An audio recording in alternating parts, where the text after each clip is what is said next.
अनुराधा और अशोक की गृहस्थी में अचानक तूफान आ गया था। अभी तो दोनों के विवाह को 1 साल भी नहीं हुआ था।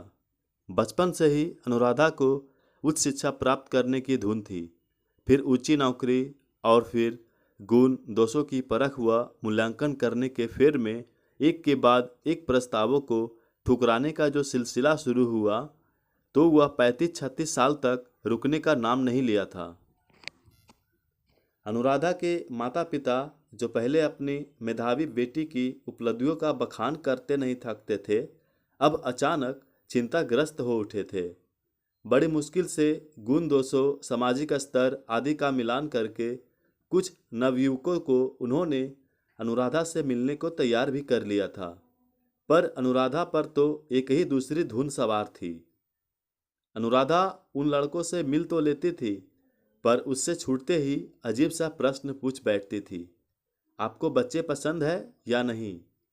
ज़्यादातर भावी वर अनुराधा की आशा के विपरीत बच्चों को पसंद तो करते ही थे, अपने परिवार के लिए उनका होना भी जरूरी मानते थे।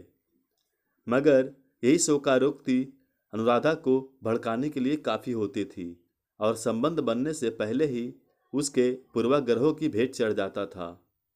अशोक से अपनी पहली मुलाकात उसे आज भी अच्छी तरह याद है। चुस्त दुरुस्त और प्रभावशाली व्यक्तित्व वाले अशोक को देखते ही वह प्रभावित हुए बिना नहीं रह सकी थी। पर उसकी उच्च शिक्षा और ऊंची नौकरी ने उसके आत्मविश्वास को गर्व की कगार तक पहुंचा दिया था।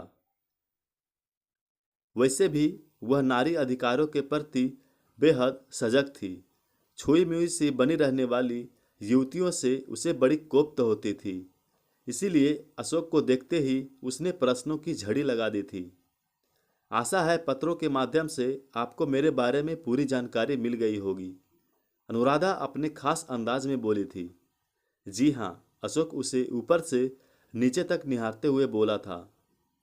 अनुराधा मन ही मन भुनभुना रही थी कि ऐसे घूर रहा है मानो कभी लड़की देखी ही नहीं, पर मुंह से कुछ नहीं बोली थी। आप अपने संबंध में कुछ और बताना चाहती हैं? मौन अंततः अशोक ने ही तोड़ा था। हाँ, क्यों नहीं। शायद आप जानना चाहें कि मैंने अब तक विवाह क्यों नहीं किया। जी हाँ, अवश्य। तो सुनिए, मेरे कंधों पर ना तो पारिवारिक जिम्मेदारियों का बोझ था और ना ही कोई अन्य मजबूरी, पर अपना भविष्य बनाने के लिए कड़ा परिश्रम किया है मैंने। जी हाँ, सब समझ गया मैं। आप अपने माता पिता की इकलौती संतान हैं। पिता जाने माने व्यापारी हैं, फिर पारिवारिक समस्याओं का तो प्रश्न ही नहीं उठता। पर मैं इतना खुशहाल नहीं रहा। पिता की लंबी बीमारी के कारण छोटे भाई और बहन के पालन पोषण, पढ़ाई लिखाई, विवाह आदि के बीच इतना समय ही नहीं मिला कि अपने बारे में सोच सकूं। अशोक ने कहा, चलिए अब आप अपने स्वयं को मानसिक रूप से विवाह के लिए तैयार कर ही लिया है, तो आपने यह भी सोच लिया होगा कि आप अपनी भावी पत्नी में किन गुणों को देखना चाहेंगे।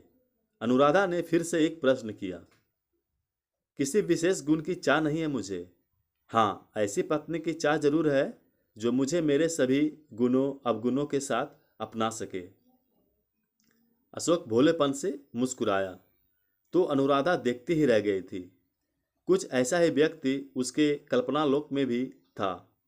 आपके विचार जानकर खुशी हुई, पर आपको नहीं लगता कि पूरा जीवन साथ बिताने का निर्णय लेने से पहले कुछ और विषयों पर विस्तार से बात करना जरूरी है? अनुराधा कुछ संकुचित स्वर में बोली, मैं हर विषय पर विस्तार से बात करने को तैयार हूँ। पूछिए, क्या जानना चाहती हैं आप? हम दोनों ने सफलता प्राप्त करने के लिए कड़ा परिश्रम किया है, पर जब दो सफल व्यक्ति एक ही छत के नीचे रहें तो कोई अप्रत्याशित समस्याएं सामने आ सकती है। शायद, शायद नहीं, वास्तविकता यही है।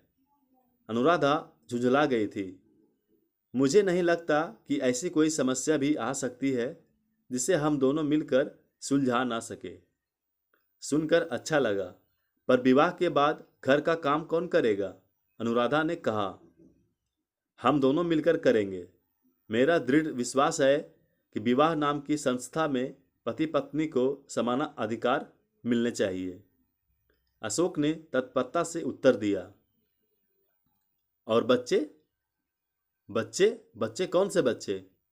बनिए मत, बच्चों की जिम्मेदारी कौन संभालेगा? इस संबंध में तो कभी सोचा ही नहीं मैंने। तो अब सोच लीजिए। शुतुरमुर्ग की तरह रेत में मुंह छिपाने से तो समस्या हल नहीं हो जाएगी। मैं बहस के लिए तैयार हूं महोदया, अशोक नाटकीय अंदाज में बोलकर हंस पड़ा। तो सुनिए, मुझे बच्चे बिल्कुल पसंद नहीं हैं, या यूं कहिए कि मैं बच्चों से नफरत करती हूँ। क्या कह रही हैं आप? उन भोले भाले मासूमों ने आपका क्या बिगाड़ा है? इन मासूमों की भोली सूरत पर ना जाइए। ये माता पिता के जीवन को कुछ इस तरह जकड़ लेते हैं कि उन्हें जीवन की हर अच्छी चीज को त्याग देना पड़ता है। मैं आपकी बात से सहमत हूँ, पर फिर भी लोग संतान की कामना करते हैं, अशोक ने तर्क दिया। करते होंगे, पर मुझे नहीं लगता कि मैं अपनी नौकरी के साथ अपने बच्चे को पालन पोषण का भार उठा सकूंगी। मुझे तो उनके नाम से ही झुरझुरी होने लगती है। आप बोलती रहिए, आपकी बातों से मेरी उत्सुकता बढ़ती जा रही है। जरा सोचिए, दुगनी कमाई और दो सफल व्यक्ति साथ रहे तो जीवन में आनंद ही आनंद है। पर मैंने अपने कई मित्रों को बच्चे के चक्कर में रोते बिलखते देखा है। अच्छा, क्या आप बता सकते हैं कि केवल मानव शिशु ही क्यों रोते हैं? मैंने जानवर या चिड़िया के बच्चों को कभी रोते नहीं देखा। अनुराधा ने अपनी बात समाप्त की। आप ठीक कहती हैं, मैं आपसे पूर्णतया सहमत हूँ, पर परिवार में बच्चों की जगह कोई तोता या कुत्ता नहीं ले सकता। तो फिर इस समस्या को कैसे सुलझाएंगे आप? मैं एक समय में एक समस्या सुलझाने में विश्वास करता हूँ। पहली समस्या विवाह करने की है। फैसला यह करना है कि हम दोनों एक ही छत के नीचे रह सकते हैं या नहीं। बच्चे जब आएंगे तब देखा जाएगा। अभी से इस झमेले में पड़ने की क्या जरूरत है? अशोक गंभीर स्वर में बोला। पर मेरे लिए यह प्रश्न महत्वपूर्ण है। मैं किसी भी कीमत पर अपने भविष्य से समझौता नहीं कर सकती। नारी जीवन की सार्थकता केवल मां बनने में है, अशोक ने सपाट शब्दों में कहा। मैं ऐसा नहीं मानती। मेरे लिए कोई समस्या नहीं है। अब वह समय तो रहा नहीं जब बच्चे बुढ़ापे की लाठी होते थे। इसीलिए यदि आप शादी के लिए परिवार की वृद्धि में विश्वास नहीं करती तो मुझे कोई समस्या नहीं है, अशोक ने मानो फैसला सुना दिया। अनुराधा कुछ देर मौन रही। कोई उसकी सारी शर्तों को मानकर उससे विवाह करने की स्वीकृति देगा, ऐसा तो उसने कभी सोचा भी नहीं था। फिर भी मन में ऊहापोह की स्थिति थी। अशोक सचमुच ऐसा ही है या केवल दिखावा कर रहा है, और विवाह के बाद उसका कोई दूसरा रूप सामने आएगा तब? मगर अनिर्णय की स्थिति अधिक देर तक नहीं रही। सच तो यह था कि उसके विवाह को लेकर घर में पसरा तनाव सारी सीमाएं लांघ गया था। अपने लिए ना सही, पर माता पिता की खुशी के लिए वह शादी करने को तैयार थी। अनुराधा की मां ममता तथा पिता प्रकाश बड़ी बेचैनी से अनुराधा और अशोक के फैसले की प्रतीक्षा कर रहे थे। अशोक के माता पिता भी यही चाहते थे कि किसी तरह वह शादी के लिए हाँ कर दे तो चैन की सांस लें।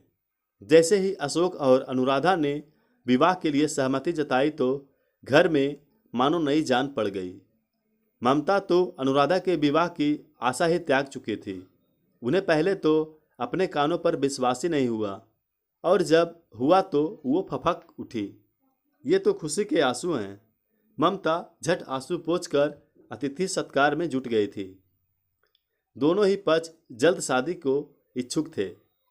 पहले ही इतनी देर हो चुकी थी, अब एक दिन की भी देरी उनके लिए असहनीय थी। हफ्ते भर के अंदर ही दोनों की शादी संपन्न हो गई। शादी के बाद अनुराधा और अशोक जिस आनंदमय स्थिति में थे वैसा आमतौर पर किस्से कहानियों में होता होगा। मधुयामिनी से लौटी अनुराधा के चेहरे पर अनोखी चमक देखकर उसके माता पिता भी पुलकित हो उठे थे। मगर जीवन सदा सीधी राह पर ही तो नहीं चला करता। अचानक अनुराधा की सेहत बिगड़ने लगी। वह बुझी सी रहने लगी। दूसरों को भी प्रेरित करने वाली ऊर्जा मानो खो सी गई थी। तबीयत सुधरते ना देख अशोक उसे डॉक्टर के पास ले गया। डॉक्टर ने जब नए मेहमान के आने का शुभ समाचार सुनाया तो अनुराधा का व्यवहार सर्वथा अप्रत्याशित था। वह अपनी सूझ बूझ खो बैठी। डॉक्टर बड़े प्रयत्न से उसे होश में लाई तो चीख चिल्लाकर अनुराधा ने पूरा नर्सिंग होम सिर पर उठा लिया।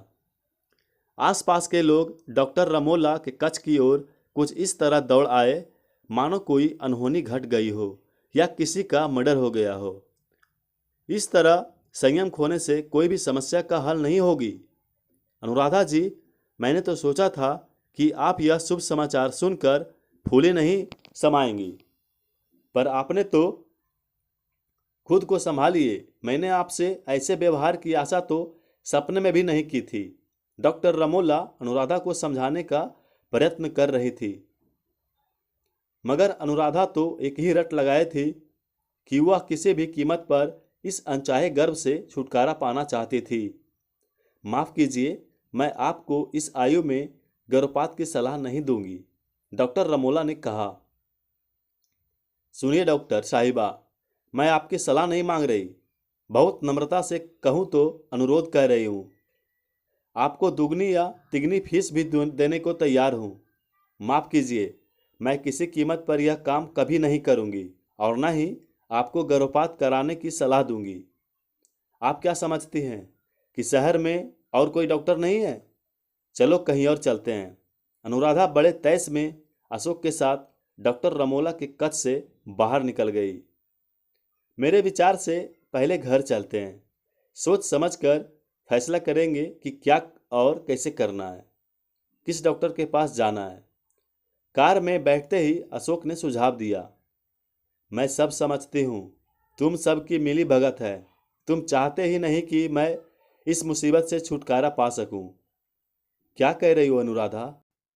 लगता है 1 साल बाद भी तुम मुझे समझ नहीं सकी। मुझे तुम्हारे स्वास्थ्य की चिंता है। मैंने तुम्हारे और अपने माता पिता को सूचित कर दिया है।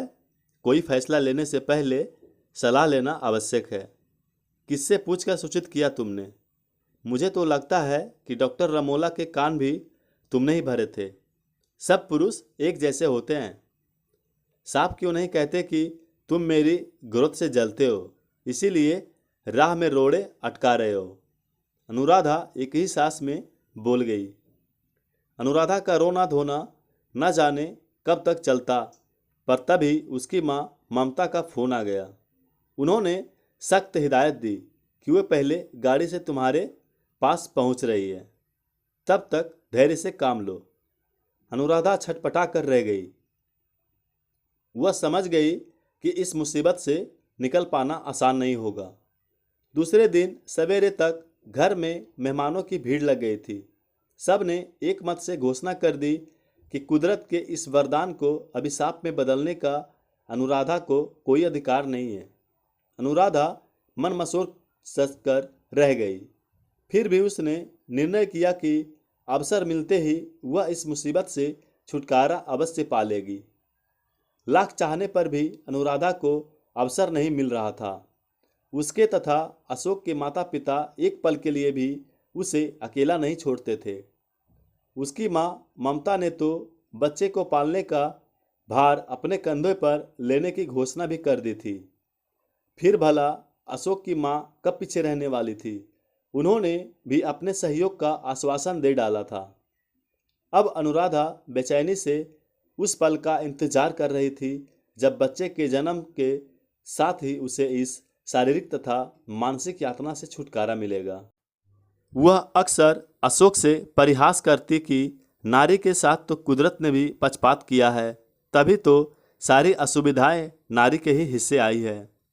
समय आने पर बच्चे का जन्म हुआ, सब कुछ ठीक ठाक निबट गया तो सब ने राहत की सांस ली।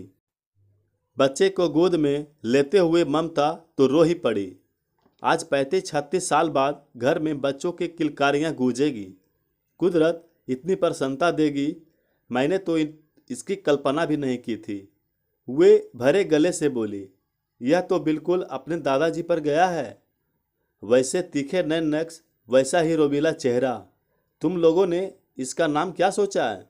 अशोक की माँ बच्चे को दुलारते हुए बोली। आप लोग ही पालोगे इसे, नाम भी आप ही सोच लेना। अशोक ने शिशु को गोद में लेकर ध्यान से देखा। अनुराधा कौतूहल से भरा दृश्य देख रही थी। वह बिस्तर पर बैठी थी। अशोक ने बच्चा उसके हाथों में दे दिया। अनुराधा को लगा मानो पूरे शरीर में बिजली दौड़ गई। उसने बच्चों की बंद आंखों पर उंगलियां फेरी, छोटे छोटे हाथों की उंगलियां खोलने का प्रयत्न किया और नन्हे से तलवों को प्यार से सहलाया। अनुराधा को पहली बार आभास हुआ कि वह इस नन्ही सी जान को स्वयं से दूर करने की बात सोच भी नहीं सकती। उसने शिशु को कलेजे से लगा लिया और फिर उस कोमल मीठे स्पर्श सुख से भींगती चली गई, जिसे शब्दों में बयान नहीं किया जा सकता। दूर खड़ा अशोक अनुराधा के चेहरे के बदलते भावों को देखकर ही सब कुछ समझ गया था। जैसे दूर क्षितिज से पहली सूर्य किरण अपनी मौजूदगी दर्ज करा रही हो। पाठ को आज की कहानी यही समाप्त होती है। धन्यवाद।